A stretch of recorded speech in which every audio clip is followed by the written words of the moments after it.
Student binomial theorem के lecture 4 में हम बात करेंगे बाइनोमियल थ्योरम एनी इंडेक्स। मतलब बाइनोमियल थ्योरम के ऊपर जो इंडेक्स होता है x प्लस ए की होल पावर n, जो ये पावर है उसको इंडेक्स बोलते हैं। अभी तक हम जो पढ़ रहे थे ये एक पॉजिटिव इंटीजर होना चाहिए था, लेकिन अब हम पढ़ेंगे कि n कोई सा भी n इंडेक्स मींस कि n पॉजिटिव इंटीजर के अलावा फ्रैक्शन भी हो सकता है। मतलब 5/2 7/2 n की जगह पे हो सकता है, या नेगेटिव इंटीजर भी हो सकता है। n की जगह पे -7 भी हो सकता है, -8 भी हो सकता है, -5 भी हो सकता है। तो फिर कैसे सॉल्व करेंगे? ठीक है स्टूडेंट, तो ध्यान से देखिएगा।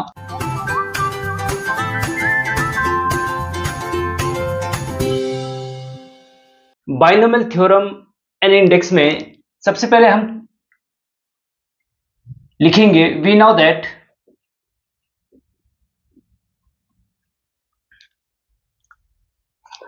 for positive integer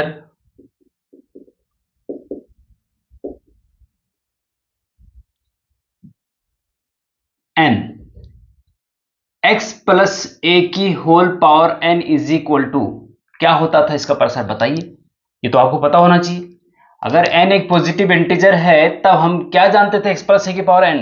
हम जानते थे कि nc0 पहले पद की पावर दिस माइनस दिस, दूसरे पद की पावर बेस वाला, प्लस फिर nc1 x की पावर n माइनस 1 a की पावर 1 प्लस ऐसे डैश डैश करके कैसे जाते थे। एक r ncr जनरल टर्म भी आता था ना बीच में, है ना।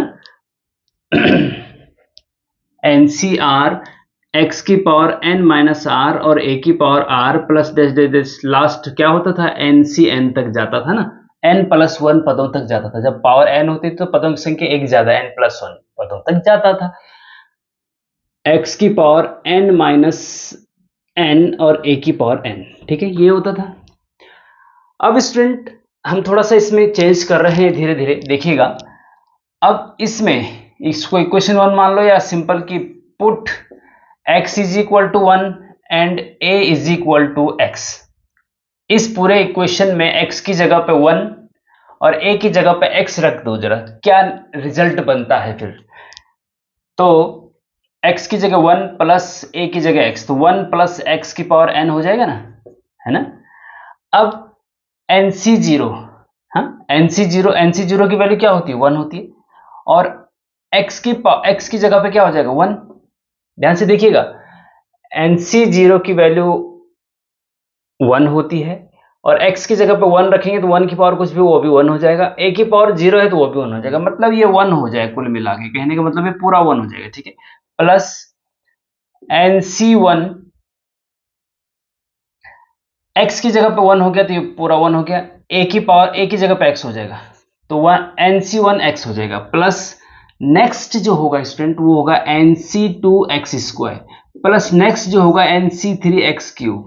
आप चाहो तो देख सकते हैं इसके आगे का nc2 जो होगा nc3 जो होगा उसमें x की जगह 1 a की जगह x रखेंगे तो यही निकलेगा आपको। तो ये एक ऐसा सीरियल बन जाएगा, ठीक है स्टूडेंट। प्लस nc r, अब बताओ यहाँ पे क्या होगा। देखो nc3 के बाद क्या है nc2 के बाद क्या है x स्क्वायर, nc3 के बाद x क्यूब है, ncr के बाद क्या होगा x की पावर r होगा ना, ओके। प्लस प्लस ncn में क्या होगा बताओ, ncn में क्या होगा x की पावर n होगा। भाई जो बेस में होता वही यहाँ पे आ रहा है, सिंपल सी बात है। तो कहने का मतलब ये है कि एक फॉर्मूला ये भी निकल के आता है, जरूरत पड़ती है इसकी, इसको भी डायरेक्ट याद रख सकते हैं आप, ठीक है। यहां पे लिख सकते हैं where n is a positive integer, ठीक है। जहां n एक पॉजिटिव इंटीजर, इसको भी याद रख सकते हैं एक फॉर्मूला के रूप में। 1 प्लस एक्स, पहला पद 1 होगा, दूसरा पद x मतलब कुछ भी हो सकता है, और पावर n की जगह कुछ भी हो सकता है, लेकिन पहला बार 1 प्लस x की पावर n, तो 1 plus nc1x nc2x square plus ncqx cube plus ncrx की x power r plus ncnx की पावर n, ठीक है। इस प्रकार से इसको याद रख सकते हैं, ज्यादा सिंपल है। इसकी बजाय ये ज्यादा सिंपल नजर आ रहा है, ठीक है। अच्छा, अब इससे आगे चलते हैं, इंपोर्टेंट अब इससे आगे स्टूडेंट, ठीक है। इंपोर्टेंट क्या है इससे आगे तो स्टूडेंट अगर ये तो पॉजिटिव इंटीजर के लिए 1 प्लस एक्स पावर एन का एक्सपेंशन ये है, ठीक है, जब एन एक पॉजिटिव इंटीजर है। इफ इससे आगे लिख रहे हैं हम, हाँ ऊपर लिख रहे हैं, if n is negative integer या फिर और फ्रैक्शन नेगेटिव भी हो सकता है पॉजिटिव हो सकता है, देन अगर n एक नेगेटिव इंटीजर है, और ध्यान रखना स्टूडेंट नेगेटिव इंटीजर और पॉजिटिव इंटीजर आपको पता होना चाहिए। पॉजिटिव इंटीजर अभी मैंने पीछे ऑफलाइन क्लास में बताया था, तो कई बच्चों को पता नहीं था पॉजिटिव इंटीजर क्या होता है, तो थोड़ा सा सोचने वाली बात होती है इसमें फिर, क्योंकि एक कक्षा 5-6 से ही पढ़ाया जाता है natural number, whole number, positive integer, negative integer, है ना। तो पॉजिटिव इंटीजर जो होते हैं वो नेचुरल नंबर होते हैं, 1 2 3 4 5 जिनको काउंटिंग में यूज करते हैं वो नेचुरल नंबर होते हैं या पॉजिटिव इंटीजर होते हैं। इंटीजर मतलब पूर्णांक, पूर्ण संख्या है लेकिन पॉजिटिव है, हाँ? नेगेटिव इंटीजर मतलब पूर्ण संख्या है लेकिन नेगेटिव है, जैसे -1 -2 -3 -4 -5 एंड सो, ये नेगेटिव इंटीजर है। फ्रैक्शन जो P/Q के फॉर्म में है, P/Q के फॉर्म में, जैसे 5/2 7/2 या -3/2, ये नेगेटिव इंटीजर है। तो अगर n की जगह नेगेटिव इंटीजर है या फ्रैक्शन है या पॉजिटिव इंटीजर, एनी इंडेक्स, हाँ एनी इंडेक्स, ये बोल सकते हैं आप, n की जगह अगर नेगेटिव इंटीजर और पॉजिटिव इंटीजर फ्रैक्शन है, देन 1 प्लस एक्स की power n is equal to क्या होगा? अभी तो ये है 1 प्लस एक्स की पावर n इक्वल टू ये है, लेकिन अगर n एक नेगेटिव इंटीजर और फ्रैक्शन, इसी पे हम, ये लेक्चर इसी पे है बेस, ध्यान रखना। तो 1 प्लस एक्स की power n this equal to क्या होगा? अभी तो जब n पॉजिटिव है तब ये है, और अगर n नेगेटिव इंटीजर और फ्रैक्शन है तब दिस इक्वल टू क्या होगा? क्या होगा बताइए? तो सिंपल स्टूडेंट यही होगा, लेकिन C के फॉर्म में नहीं लिख सकते हैं, कॉम्बिनेशन जैसे NC1 NC2 के फॉर्म में नहीं लिख सकते हैं। क्यों? क्योंकि कॉम्बिनेशन n जो है ना, ये n पॉजिटिव इंटीजर के लिए ही काम करता है, मतलब 5C1 की वैल्यू निकल सकती है, 5 है, लेकिन अगर यहाँ माइनस हुआ, n की जगह पे माइनस हुआ कोई -5C2, तो ये डिफाइंड नहीं है।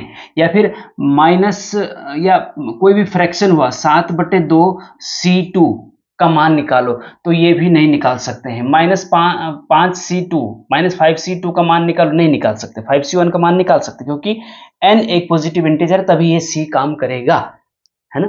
तो C यहाँ पे नहीं लिख सकते क्योंकि वो डिफाइन ही नहीं है, अपरिभाषित है।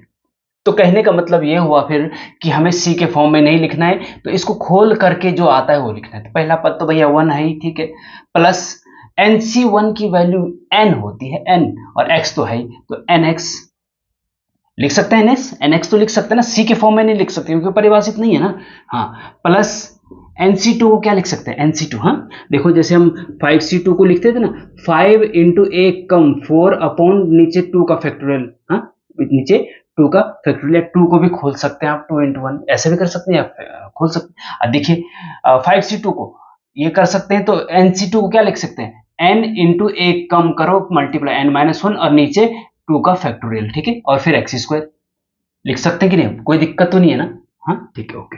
प्लस NC3 को लिख सकते हैं n into n-1 into n-2, 3 पदों तक करते जाते हैं और नीचे फैक्टोरियल 3 आता है और फिर x क्यूब आएगा, plus dash dash dash dash. समझ रहे हैं बात को?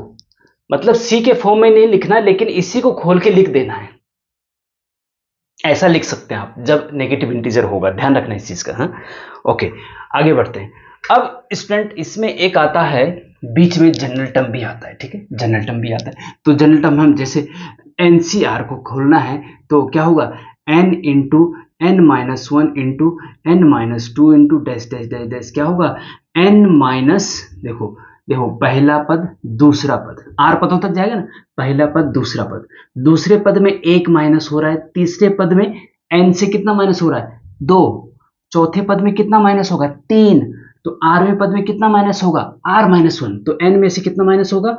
r-1 माइनस होगा, तो यहां तक जाएगा, r पदों तक, ये rवां पद है, ठीक है, और अपॉन में फैक्टोरियल r हो जाएगा, ठीक है, ध्यान रखना, और फिर x की पावर r हो जाएगा, ठीक है, कोई दिक्कत नहीं, and plus dash dash dash dash dash और ये इनफाइनाइट तक जाएगा। भैया ध्यान रखना स्टूडेंट कि ये तो गया था n+1 पदों तक, लेकिन ये इनफाइनाइट तक जाएगा।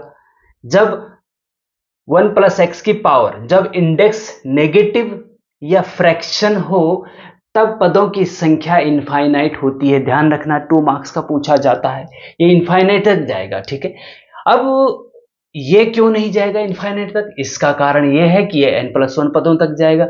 अगर इसको खोल करके देखें स्टूडेंट तो n-n आ जाता है यहाँ पे। इसके बाद जो अगला आता है ना वो n-n आता है।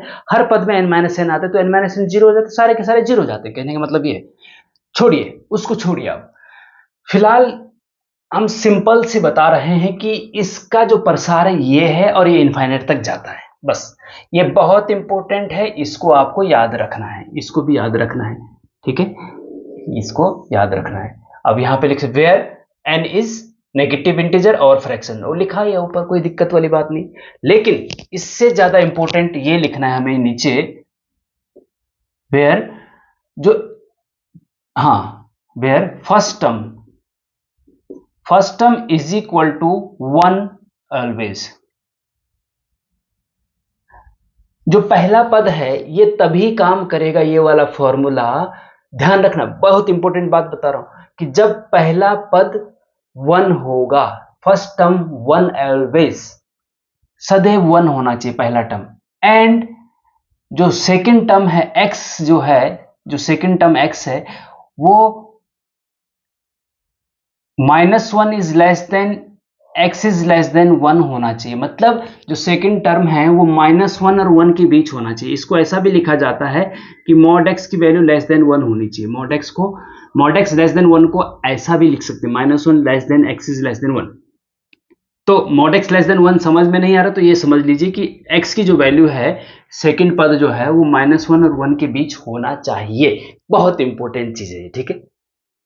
तो ये अगर आपको याद है तो सारे क्वेश्चन अभी आप कर सकते हैं। अभी हम करते हैं तो आपको इजीली समझ में भी आ जाएगा। ठीक है स्टूडेंट। अच्छा, इससे पहले चलिए उसको भी हम नोट करा देते हैं। तो नोट नंबर 1 और नोट नंबर 2। नोट नंबर 1 ये है, बहुत इंपॉर्टेंट, 2 मार्क्स का, हर साल पूछा जाता है, या तो ये या फिर ये। ठीक है, if n is positive integer, जो x 1+x की पावर n या x+a की पावर n है, n is positive integer, then the number of term in the expansion of x+a की पावर n is, क्या होगा बताइए। अगर जो है x+a की पावर n में n पॉजिटिव इंटीजर है तो इसके प्रसार में पदों की संख्या कितनी होगी? बताओ, बताइए बताइए, कमेंट में बताइए। ओके, चलो हम बता देते हैं। तो पदों की संख्या एक ज्यादा होती है जी, n+1 होगी। पदों की संख्या कितनी होगी? n+1। याद रखना इसको। अगर n पॉजिटिव इंटीजर है तो, मतलब अगर मान लीजिए x+2 की पावर 7 है तो इसके प्रसार में पदों की संख्या कितनी होगी? 7+1 होगी, इज इक्वल टू 8 होगी। ठीक है। Note number second, if n is negative integer और fraction then number of term in the expansion of x+a की पावर n इज, अगर n की जगह नेगेटिव इंटीजर या फ्रैक्शन है तो इसके प्रसार में पदों की संख्या कितनी होगी? बताइए बताइए बताइए बताइए फटाफट बताइए। इनफाइनाइट होगी भैया, क्योंकि इनफाइनाइट तो भाई मैं बताया ना अभी ऊपर कि जब n नेगेटिव इंटीजर फ्रैक्शन हो तो इनफाइनाइट तक जाता है, तो पदों की संख्या इनफाइनाइट होगी। मींस जैसे मान लीजिए x+2 की पावर -8 लिखा हुआ है, तो बताइए इसका अगर एक्सपेंशन करेंगे तो पदों की संख्या कितनी होगी? इनफाइनाइट होगी। अगर ये इसकी जगह पे 5/2 लिखा हुआ है तो बताइए पदों की संख्या कितनी होगी? इनफाइनाइट होगी। खत्म, सिंपल। ठीक है, ये लिख देना है बस, 2 मार्क्स का आपके पक्के हो जाएंगे। ये आता ही आता है, बहुत इंपॉर्टेंट है। ठीक है स्टूडेंट, तो चलते हैं अब वेरी वेरी इंपॉर्टेंट क्वेश्चंस की तरफ। तो student, question number 1 very important, expand 4 + 3x की whole power 1/2 up to 4 terms.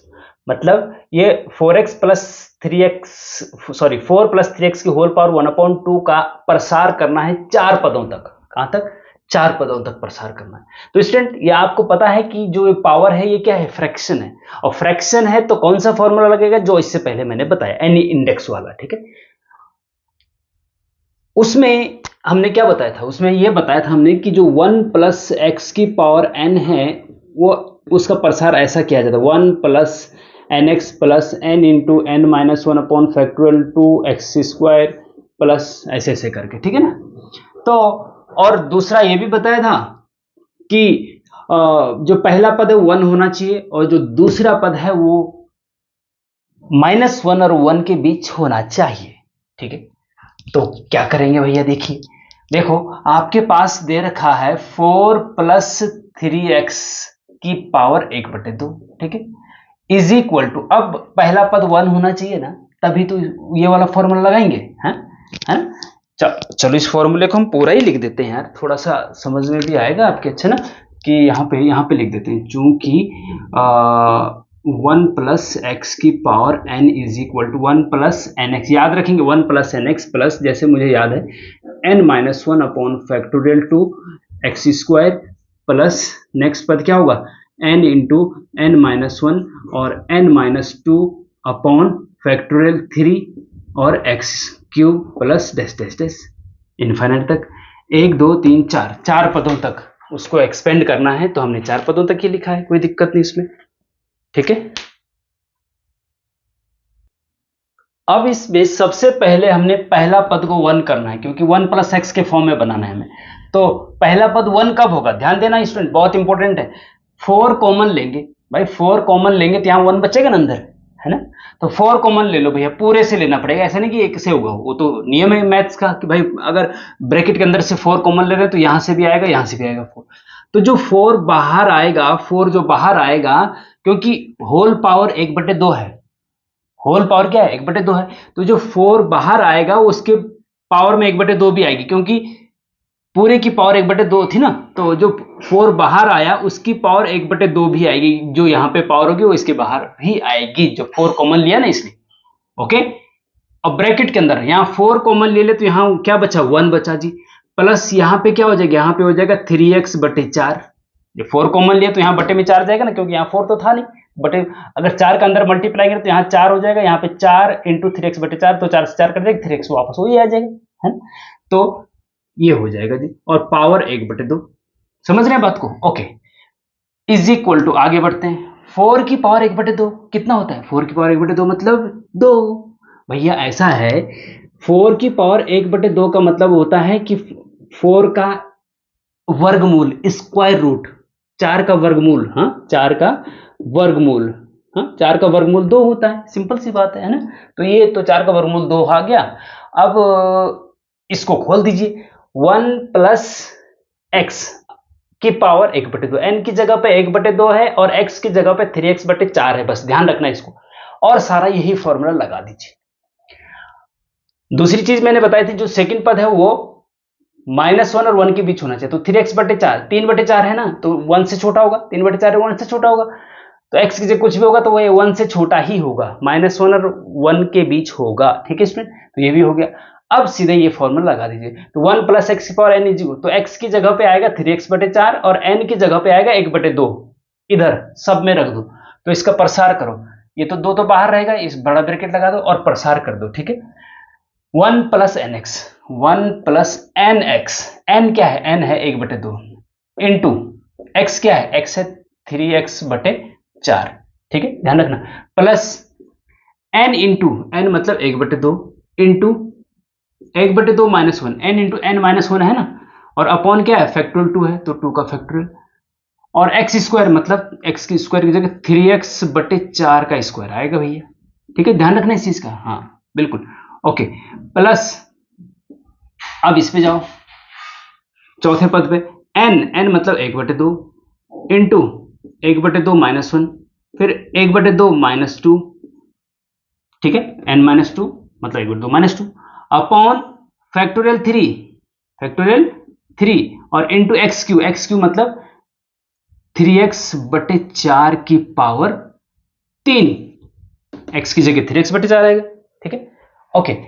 अब हम इसको मिटा देते हैं आगे, ये हमारा काम हो चुका है इसको देख करके, तो इसको हम मिटा देते हैं, ठीक है, ओके, तो इसको भी मिटा देते हैं, और फिर प्लस डैश डैश डैश कहां तक जाएगा, इनफाइनाइट तक, उसने कहा ना 4 पदों तक खोलिए, तो पहला पद दूसरा तीसरा चौथा 4 पदों तक खोल दिया हमने, कोई दिक्कत नहीं, थोड़ा सिंप्लीफाई करना पड़ेगा भैया इसको, बड़ा ब्रैकेट लग क्योंकि ये था ना, ओके। अब थोड़ा सिंप्लीफाई करना है तो कर दीजिए। 2 1 प्लस ये हो जाएगा 3x बटे 4 दूना 8, ठीक है, प्लस ये हो जाएगा आपका 1/2, और 1/2 -1 करेंगे तो -1/2 आएगा, और अपॉन फैक्टर 2 का वैल्यू 2 आती है, इंटू 3x/4 का स्क्वायर, तो 3 का स्क्वायर 3 तिया 9 होता है, और x² 4 16 होता है, ठीक है स्टूडेंट, ठीक है, प्लस इसको भी ऐसे कुछ खोलिए, 1/2 हो गया, इंटू 1/2 -1 करेंगे तो माइनस का 1/2 आएगा, ठीक है, ओके, और यहाँ पे 1/2 -3 करेंगे तो 2 दूना 4 में से -3/2 आएगा, है ना, और अपॉन फैक्टर 3 को खोलेंगे तो 3 × 2 × 1 मतलब 3 दूना 6 6 आएगा, इंटू 3 की पावर 3 3 तिया 9 तिया 27 27x³ अपॉन 4 का क्यूब, 4 × 4 = 16 64 64 प्लस इनफाइनाइट ब्रैकेट बंद। अब 2 का अंदर मल्टीप्लाई कर दीजिए, 2 का अंदर मल्टीप्लाई कर दीजिए, तो ये 2 का 1 में 2 हो जाएगा, प्लस 2 का यहां मल्टीप्लाई होगा तो 2 से 8 कटेगा तो 4 आएगा नीचे, तो 3x/4, ठीक है, ओके।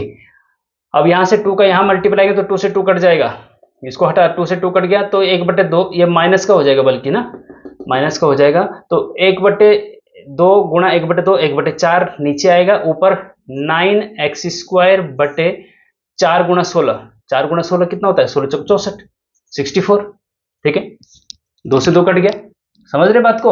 अब ये माइनस माइनस प्लस, तो ये प्लस हो जाएगा, हाँ 1/2, हाँ ठीक है, तो ये हो जाएगा ऊपर, चलो 2 मल्टीप्लाई करेंगे ना तो 2 तिया 6, 3 3 नीचे 3 आएगा, 2 से 3 कटेगा, 6 कटेगा ना, 3 आएगा नीचे, तो ऊपर तो भाई बच्चा भैया 3, और नीचे आया आपका 2 गुणा 2 गुणा 2 2 दूना 4 दूना 8, और गुणा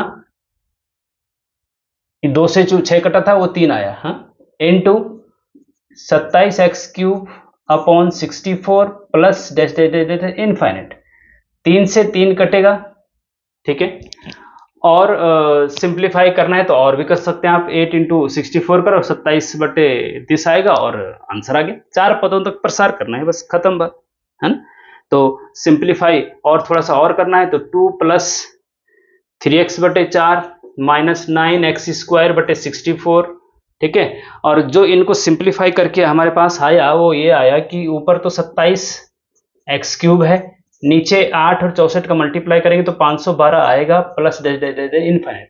ये 4 पदों तक हमने विस्तार कर दिया, ठीक है स्टूडेंट, ये वेरी इंपॉर्टेंट है, इसको बहुत अच्छे से समझ लीजिए। अगर नहीं समझ में आया तो टक टक करके 10 सेकंड पीछे जाओ, 2 मिनट पीछे जाओ, 5 मिनट पीछे जाओ, आपकी मर्जी है, और समझ में आ गया तो टक टक करके 10 सेकंड आगे जाओ, स्पीड स्लो करनी तो स्लो करो, तेजी से तेज करनी है, नॉर्मल से तो तेज करो, ये सब आपको पता ही होगा, है ना।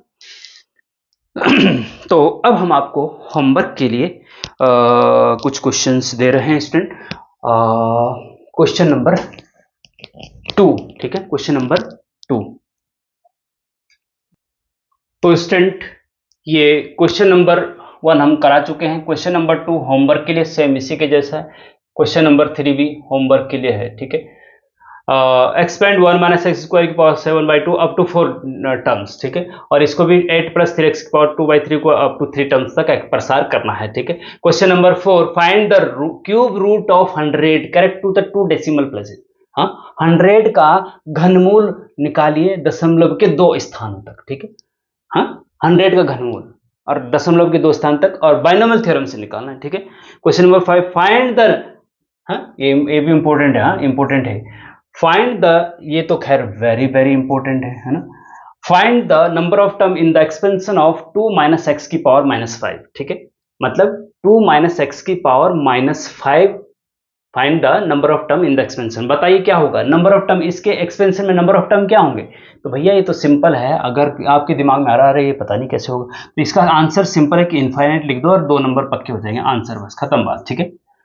जब इंडेक्स जो है नेगेटिव इंटीजर या फ्रैक्शन हो तो उसका प्रसार जब करते हैं तो इनफाइनाइट तक उसके पद होते हैं, तो ये आंसर हो जाएगा, ठीक है स्टूडेंट। तो 100 का घनमूल का हम बता दें, आपको थोड़ा सा बता देते हैं, है ना। तो स्टूडेंट क्वेश्चन नंबर 4 में हमें 100 का घनमूल निकालना है, क्यूब रूट निकालना है। तो 100 का क्यूब रूट जो होता है ना पावर 1/3, अगर पावर 1/2 करते हैं तो उसका मतलब होता है वर्गमूल, स्क्वायर रूट, ठीक है, 100 का स्क्वायर रूट। अगर पावर एक्स 100 की पावर 1/3 है तो इसका मतलब होता है क्यूब रूट, घनमूल, ठीक है। तो हमें 100 का क्यूब रूट निकालना है, इसलिए हमने 100 की पावर 1/3 किया, ठीक है। वह 100 की पावर 1/3 किया, और हमें बाइनोमियल थ्योरम से निकालना है, तो इसको दो पदों में ब्रेक करना पड़ेगा, इसका मतलब है ना, बाइनोमियल का मतलब दो पद। अब दो पदों में ब्रेक कैसे करें? अब इसमें ये देखना स्टूडेंट कि क्यूब रूट किसका परफेक्ट क्यूब रूट कौन सा है, हाँ, परफेक्ट क्यूब कौन सा है। जैसे 100, 3 3 9 27, 3 का क्यूब 27 होता है, 4 का क्यूब 64 होता है, 64 होता है ना। 3 का क्यूब कितना होता है, दो तीन का 3 बार मल्टीप्लाई, 3 3 होते हैं 27। 4 का क्यूब कितना होता है 64। 5 का क्यूब कितना होता है 125। तो ये जो 100 है वो 64 और 125 के बीच पड़ रहा है, तो या तो 64 में ब्रेक करेंगे या 125 में ब्रेक करेंगे, क्योंकि 125 का क्यूब रूट 5 होता है ना।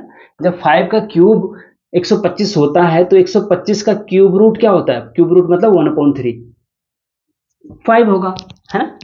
तो इसको 125, हाँ, 100 को आप 125 माइनस 25 भी तो लिख सकते हैं, 125 में से 25 घटाएंगे तो 100 ही तो बचेगा, है ना।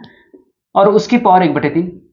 125 इसलिए किया हमने क्योंकि 125 का क्यूब रूट हमें पता है, 125 को कॉमन लेंगे ना, क्योंकि यहाँ 1 होना चाहिए, ठीक है।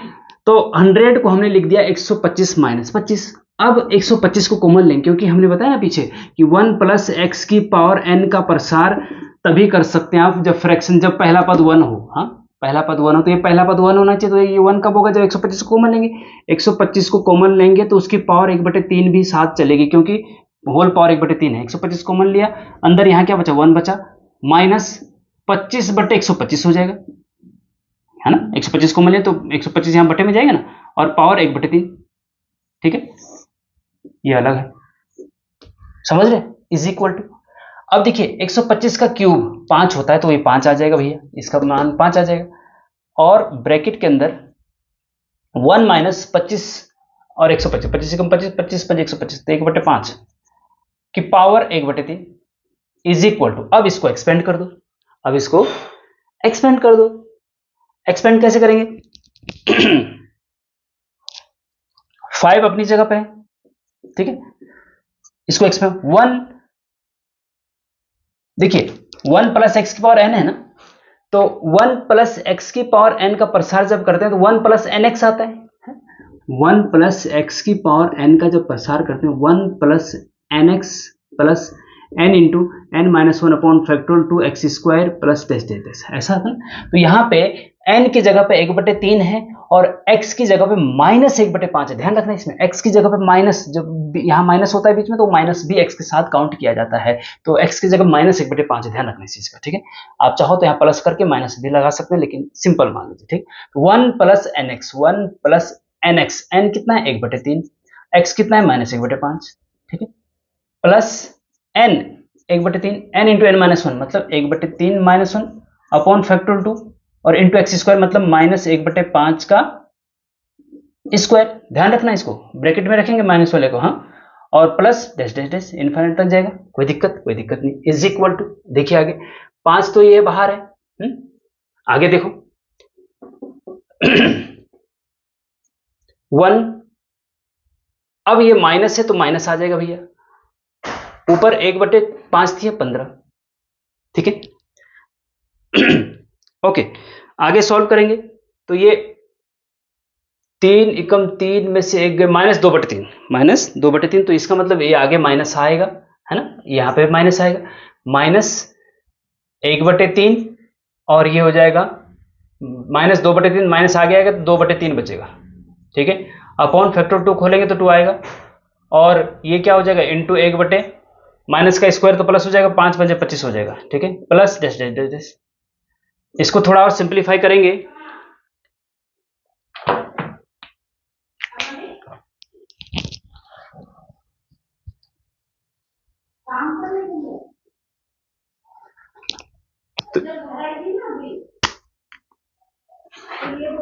तो इसको और सिंप्लीफाई करेंगे तो ये 5 और ब्रैकेट में 1 की जगह 1 आएगा, माइनस 1/15, जब 15 1 को डिवाइड करेंगे 15 से तो ये आएगा 0.066, ठीक है, और माइनस जब इसको सिंप्लीफाई करेंगे आप तो ये आएगा आपका 0.0044 और प्लस डैश डैश डैश ये हो जाएगा, ठीक है। फाइनल क्या हो जाएगा बताइए, 5 बाहर रहेगा ना, 5 बाहर रहेगा, और चलो हम फाइनल कर देते हैं सीधे, पहले इन दोनों को जोड़ेंगे माइनस माइनस के, फिर 1 से घटाएंगे, फिर 5 से मल्टीप्लाई करेंगे, फाइनल आंसर जो आ रहा है 4.65 आ रहा है। आप देख लीजिएगा कैलकुलेशन करके, 4.65 आना चाहिए आपका आंसर। ओके, तो इस प्रकार से स्टूडेंट आप इसको निकाल सकते हैं। अब मैं आपको इसी के जैसा एक और क्वेश्चन होमवर्क के लिए दे रहा हूं। 100 की जगह पे केवल 100 की जगह पे 1001 होगा बस, ठीक है। 100 की जगह पे क्या होगा, 1001 होगा, और डेसिमल के 5 प्लेसेस तक निकालना है, डेसिमल के 5 प्लेसेस तक निकालना है। ये क्वेश्चन नंबर 5 हो चुका था, ये 6 है, क्वेश्चन नंबर 6, ये होमवर्क के लिए वेरी इंपॉर्टेंट है। अभी जैसे मैंने क्वेश्चन नंबर 4 बताया वैसे इसको भी आपको करना है और कमेंट में भी बताना है, ठीक है स्टूडेंट। तो इस प्रकार से बाइनोमियल थ्योरम भी आपका कंप्लीट हो गया है। अब हम आपको नेक्स्ट चैप्टर पे नेक्स्ट लेक्चर में ले जाएंगे पार्शियल फ्रैक्शन, ठीक है, पार्शियल फ्रैक्शन चैप्टर नंबर 3, ठीक है। तो क्रम से एक एक चीज को समझते जाइए तो आप बहुत अच्छे मास्टर बन जाएंगे मैथमेटिक्स के, और बहुत अच्छे मार्क्स आप एग्जाम में लाएंगे, ये मेरी पूरी उम्मीद है। लेकिन आपको बने रहना है, क्रम से एक एक लेक्चर को क्रम से सीरियल से देखना है, नोट्स बनाना है, ठीक है। तो चले मिलते हैं नेक्स्ट लेक्चर में, थैंक यू।